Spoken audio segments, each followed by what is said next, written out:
Time running out here on the play clock. Oh, barely. They snapped it at 1. Now Palmer. Caught. Right side. Gresham. No gain there on the completion. 2nd and 10. Brandon, just mark that under the category of just not successful. Trying to throw the ball, just didn't work on that one. Completed it. No yardage.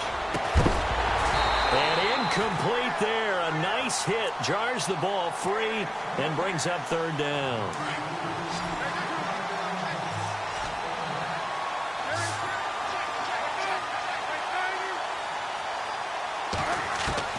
On 3rd down, Palmer.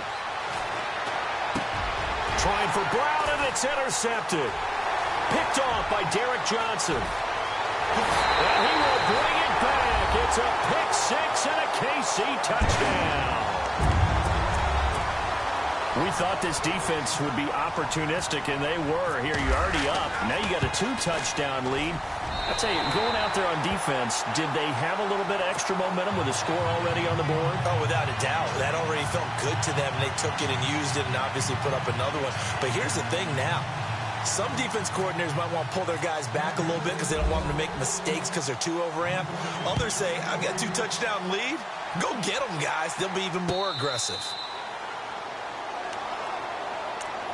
Here comes Arizona's offense back onto the field. Earlier we were talking about the quarterback position, a big decision coming up on that spot. But, you know, Cardinal fans and fantasy football owners, I guess, so disappointed when David Johnson went down in the opener with a fractured wrist, wound up missing the season. That kind of got overlooked in 2017. It certainly did, and it was the first big domino in why the Cardinals didn't really make a run at the playoffs this year, because of David Johnson's ability to run it and catch it and initiate all the offense that the Cardinals wanted to run.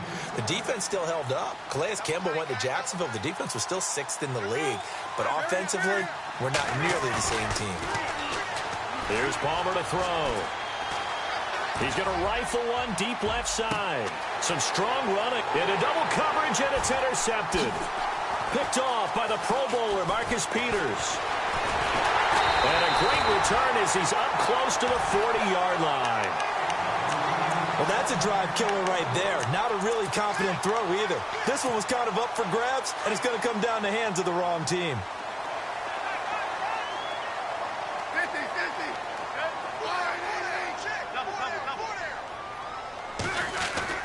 After the interception, here's Smith. Escaping the press, and he can't find a receiver, and he's brought down. Robert Kimdichie in there to get him for a loss of 5. This Cardinals pass rush in 2016 got home 48 times. That's a pretty good number. A very good number, led the league.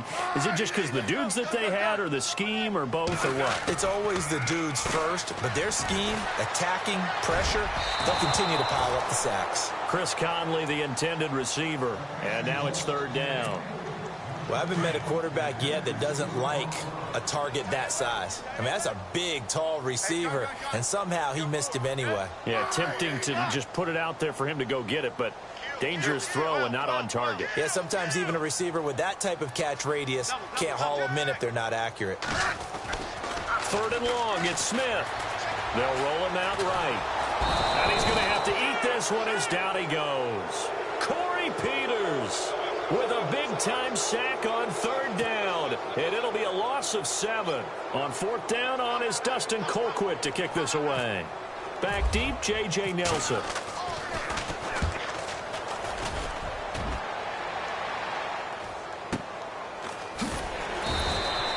Officially, that'll go as a 52-yard punt. Not too shabby. And the Cards will take over 1st and 10. The Cardinal offense now making their way back out onto the field. And job one here, Charles, just keep possession of the football. 2 drives, 2 turnovers to this point. You're exactly right, Doctor. Hippocratic oath. First, do no harm. And right now, they're harming themselves on offense. I like that. No one is mistaking me for a doctor, though. But thank you, Dr. Davis. And he's not even going to get back to the line of scrimmage. That's going to go as a loss of a yard, and it'll be 2nd down. We think, Brandon, I like the intensity this defense is showing right here in these first few drives. They're not just holding the line because they're doing their job, but they're doing more than that, aren't they? They're getting a nice push into the offensive backfield. And a great example right there for the loss on the tackle. This one complete to Gresham. And he'll be brought down right at the 30 here. They get 11 back on that one. It leads to third down. When you execute a drag or a crossing route really well and give them a chance to let it develop a little bit, you can gain some significant yardage hitting your tight end on that one. So still in search of the first down after that last completion. Palmer's going to keep it on the sneak. And he'll be touched out here, but not before he does pick up the first. Only a yard there on the keeper, but that's all he needed. First down. There may have been a little bit of an element of surprise there. 3rd and inches, and they go quarterback sneak. I still feel like this is a play that often is reserved for 4th down.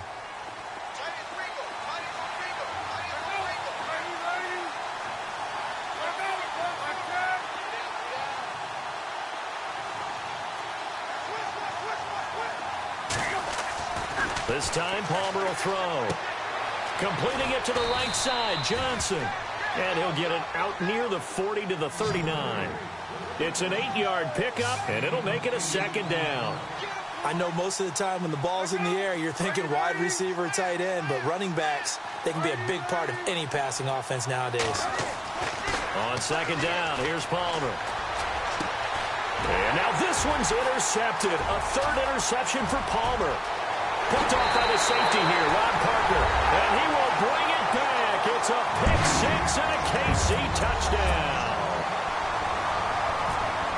So now 2 pick-6s that he's thrown in this first half of play. Where do you go from here? But number one, make sure you keep your poise. Make sure you go to the sideline after throwing this second one, and you look like you're still in charge, that you're still the guy, because your team's going to feed off of you. And if you have your hands on your head or